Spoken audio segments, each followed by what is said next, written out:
ఒక చిన్న గ్రామంలో అమాయకంగా జీవించే ఒక అవ్వ. ఆమె మంచితనం అందరికీ ఆశ్రయం.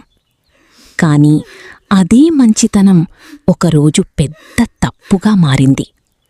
ఆమె జీవితాన్ని ఒక్క క్షణంలో మార్చేసిన సంఘటన. ఆ రోజు జరిగినది ఆమెను ఒక భయంకరమైన మార్గంలోకి నడిపించింది. అవ్వ ఇంటి ముందు చీపురు పట్టుకుని ఊడుస్తోంది. అయ్యో లక్ష్మమ్మ, నీ దగ్గర కొంచెం ఉప్పుంటే ఇస్తావా? ఇంట్లో అయిపోయింది. ఉప్పా?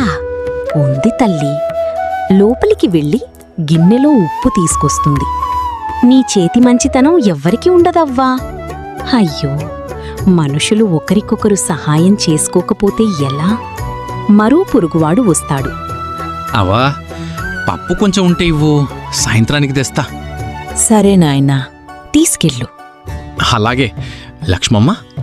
అలా అందరూ తీసుకుని వెళ్ళిపోతారు.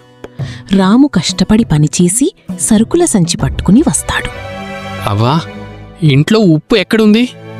రత్నమ్మ తీసుకెళ్ళిందిరా, అయిపోయిందంట. సరే, పప్పు? అది వెంకటయ్య తీసుకెళ్ళాడు. అవ్వా, ఇది ఇల్లునా లేక ఊరి దుకాణమా? అయ్యో, కోపపడకురా, వాళ్ళు అవసరంలో అడిగారు. అడిగితే అన్నీ ఇస్తావా? నేను పగలు రాత్రి కష్టపడి సంపాదిస్తున్నాను. మనం కూడా చూసుకోవాలి కదా.